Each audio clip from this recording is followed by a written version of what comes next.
Welcome to Pre-Employment Orientation Seminar Online. Ito yung tinatawag nating Peos as required by the Department of Migrant Workers when you apply for a skilled overseas job. Module 3, Forewarned, Forearmed. The DMW directed all of us to stay away from the illegal recruiters. You know why? Because as your future and the future of your loved ones are at stake, you need to be vigilant at all times. You must exert due diligence in every step of the way. Don't be misled or influenced by mere hearsay, so be critical of what you read. Seek the confirmation from the Department of Migrant Workers because along the way in your journey, you will encounter people who will try to deceive you by offering the easier way to get an employment overseas. So be careful and know them very well. Who is an illegal recruiter? Number 1, illegal recruiters are those persons who are recruiting any Filipino for overseas job without a license or authority for profit or not. Number 2, illegal recruiters ask for placement fees or other fees and does not issue an official receipt. Number 3, illegal recruiters promise fast and easy deployment and often using just a tourist or visit visa. Number 4, illegal recruiters claim that they have a direct contact with the employer and the processing at the DMW is not required. Number 5, illegal recruiters require medical examination and training even without a guaranteed employment. And number 6, illegal recruiters are seen in the malls, restaurants, houses, and areas other than the registered address of the recruitment agency. Number 7, illegal recruiters does not give a clear and complete information about the job offer and shows a bogus employment contract or working visa. Number 8, illegal recruiters introduce or misrepresent himself or herself to be an employee or is connected with a licensed recruitment agency or DMW and does not give sufficient information about himself such as the full name, address, or any competent proof of identity. Number 9, illegal recruiters entice applicants to refer others to expedite their deployment or get a discount for placement fees. And number 10, illegal recruiters offer jobs online and request for immediate payment through money transfer services to proceed with the application. Always keep in mind, you have to stay away from these illegal recruiters. So, how can we be safe from these illegal recruiters? The Department of Migrant Workers provides us the following tips for us to be safe from illegal recruiters. Number 1 tip, just apply only at the recruitment agency licensed by the Department of Migrant Workers. Tip number 2, make sure that the licensed agency has an approved job order by the Department of Migrant Workers. Tip number 3, deal only with authorized representatives of the licensed agency. So, always check with the Department of Migrant Workers whether you are dealing with a licensed recruiter. Tip number 4, just transact business only in the registered office address of the licensed agency. Be sure that the publicized office and the office you are going to are the one and the same. Tip number 5, pay only the maximum allowable placement fee of which it is equivalent to 1 month basic salary exclusive of documentation.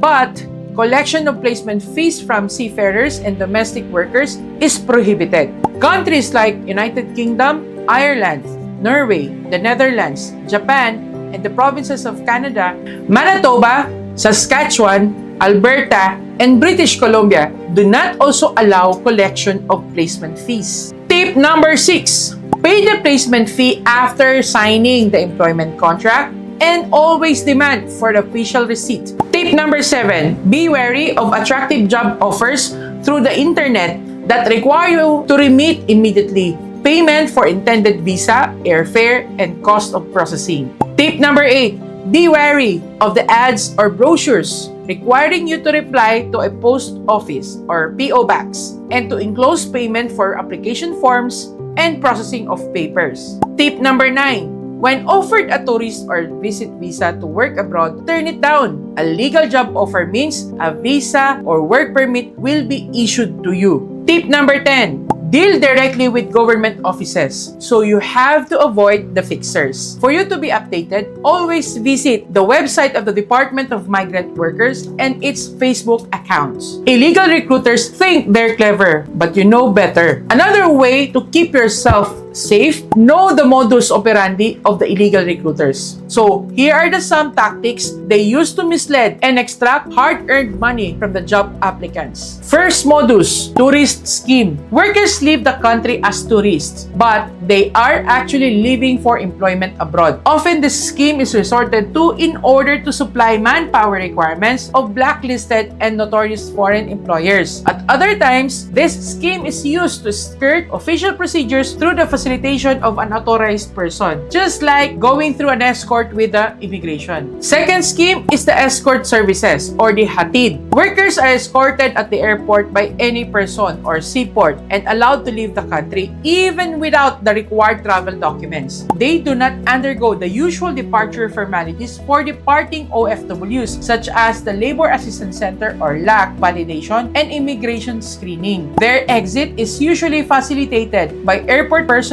who has knowledge of airport procedures. The worker may be handed over from one escort to another at different points of the port facilities. Scheme number 3, backdoor exit. Workers leave through the ports of exit where immigration control is lax or relaxed. They are usually transported on onboard cargo ships or on boats. Some ports in the Visayas and Mindanao serve as exit or transit point in going to nearby countries. Scheme number 4, assumed identity. Workers live under another name or an assumed identity. They obtain passport using birth certificates and other documents belonging to other persons, including the deceased persons. Minors and female domestic workers are usually the victims of this scheme. Illegal recruiters and traffickers take advantage of the lack of birth registration of job applicants. Scheme number 5, student worker scheme or trainer worker scheme. Workers are recruited and deployed as students under a traineeship program for hotels, hospitals, and other business establishments abroad, but eventually they land jobs in the host country without appropriate work permits and under exploitative and substandard conditions. This scheme is adopted to dispense with the usual stringent requirements attendant to legal labor migration. Most of the victims of the scheme are young people, students about to graduate, or who just graduated. As a result, the worker is shortchanged of the benefits due to him or her as he or she is merely considered as a trainee or an intern. Scheme number 6, reprocessing or repro through tie-ups. This involves unlicensed recruiters working with licensed agencies to recruit workers. In this situation, the workers' documents are processed using a job order of a licensed recruitment agency for a non-existent work different from the job order approved by the Department of Migrant Workers, or the work with a different employer, whether registered or not with the Department of Migrant Workers. Scheme number 7, visa assistance or immigration consultancy scheme. This involves entities operating under the guise of a consultancy or offering services for a visa facilitation are often engaged in recruitment and offering placement abroad on immigrant visa. Some also operate through the conduct of orientation seminars, which actually have the essential characteristics of recruitment activities. Scheme number 8, irregular direct hiring. Workers are recruited allegedly through direct hiring by a foreign employer without passing through the Department of Migrant Workers processing system and deployed either as a tourist or through other entry visa schemes. Scheme number 9, workers to work or transit in a non-visa country. In this situation, workers are enticed to work in countries that do not require visas, particularly with the ASEAN region. Illegal recruiters skip the official channels by taking advantage of these no visa requirements of some countries. Although a working visa may be issued upon reaching the job site, the employment conditions are inferior, exploitative, and or substandard as the documents have not passed through the standards of the Department of Migrant Workers. Scheme number 10, camouflaged. In this situation, there are participants or representatives in a seminar or sports events wherein the workers are presented as participants in seminars, sports events, entourage in the concerts abroad, but actually they intended to work in that host country. Scheme number 11, wedding and grand occasion invitation. In this situation, the passengers traveling to attend a fictitious ceremony carrying a complete apparel and a formal printed invitation.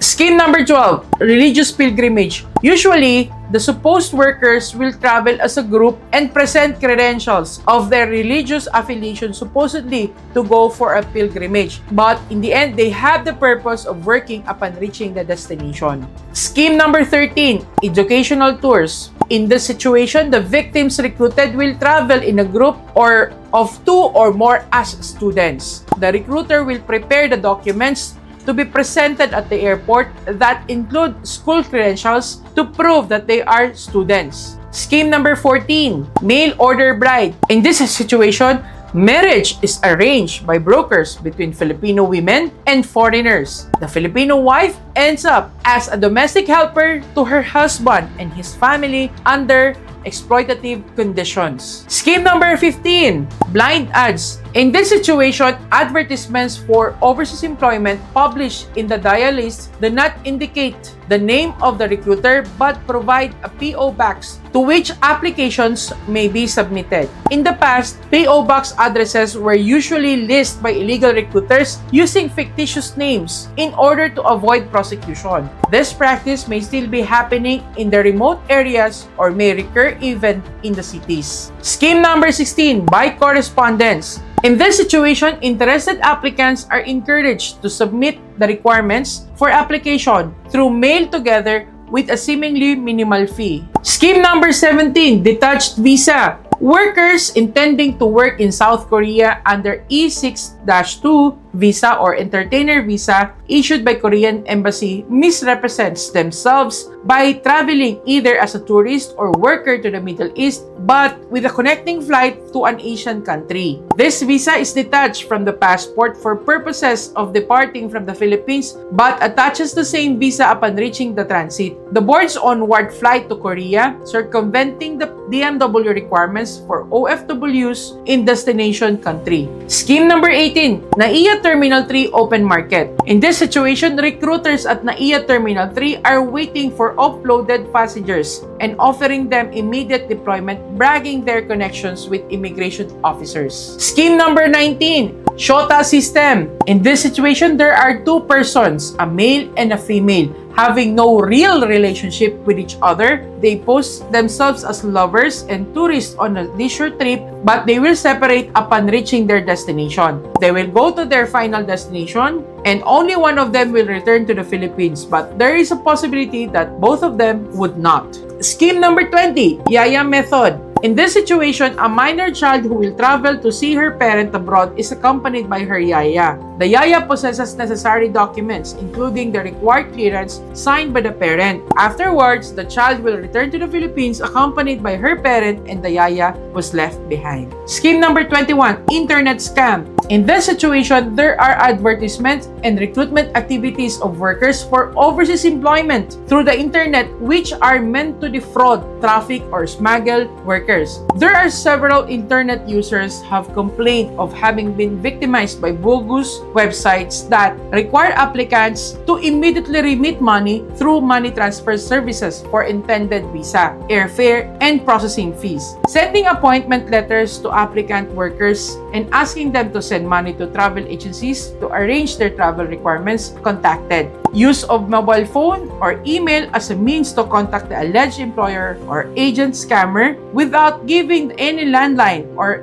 if there is one, it cannot be reached. In addition to the internet scam, there are designated unauthorized third parties or agents, and in some cases, there are alleged immigration officers to process their work permit, applications, and visas. They use scanned recruitment documents such as special power of attorney, recruitment agreement, manpower requests, and business or registration papers. They give fake websites that contain employers' information and other details which are expected incorrect. So ladies and gentlemen, my family, friends, kabayan, Mga katatag, beware! Your recruiter may just be a drug trafficker. The emerging trend in transporting illegal drugs using drug couriers has become a worldwide concern. You know what? Because they poses serious threats to health. It violates human rights and it cultivates illegal activities and other crimes such as trafficking and prostitution. Human traffickers and illegal recruiters have joined forces with drug traffickers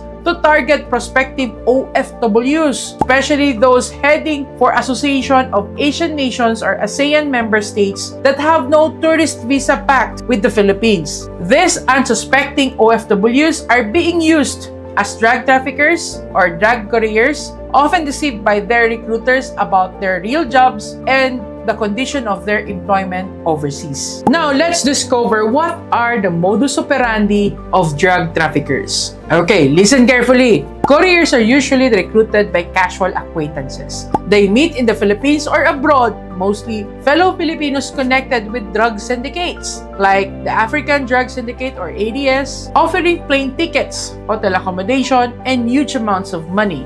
They are members of syndicates befriend many potential recruit, then later turn him or her into a courier or cohort. Opium puppy. Couriers may also be recruited through the internet and social networking sites like Facebook, MySpace, Tug, Twitter, Instagram, TikTok, and others. Drug traffickers can also turn their recruits into a seasoned drug mules by having them repeatedly carry drugs in exchange for a big amount of money. Drug traffickers pose as recruiters offering jobs mostly in non-visa countries such as ASEAN member states like Malaysia, Indonesia, Singapore, Brunei, and Thailand or Hong Kong, Vietnam, but later duped there into carrying packages, not knowing that drugs were placed inside. Drug traffickers who pose as recruiters also lend their bags to the recruits or request recruits to bring a package as pasalubong for someone. Unwitting victims are duped by acquaintances into carrying packages in exchange for money, not knowing that the package has illegal drugs or substance placed inside. So that is why some syndicates also engage in travel and tours businesses and agencies to arrange the airline and hotel bookings of the couriers or supposed workers and use fraudulent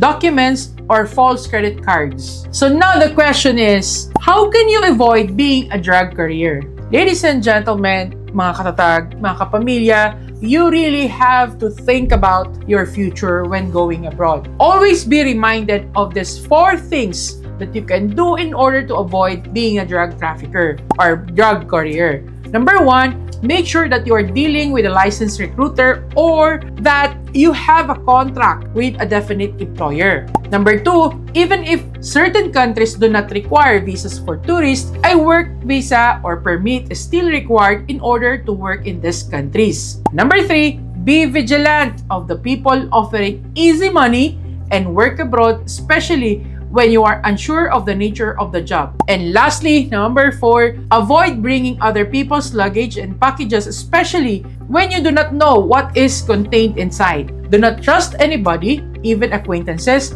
when you are traveling abroad and big amount of money is not worth it. So the bottom line is to immediately check and confirm any job order with the Department of Migrant Workers. Remember, an agency without a DMW license is an illegal recruiter without a conscience. So do not fall for offers promising an easier way to go abroad. As a documented worker, you are entitled to the government's full protection. Enjoy your rights, privileges, and benefits. Should you encounter an illegal recruiter, report them to the DMW. Just go to the Operations and Surveillance Division at the 4th floor of the Blas F. Ople Building, Mandaluyong City. The DMW way is definitely the right way. This is the end of the Module 3. See you on Module 4.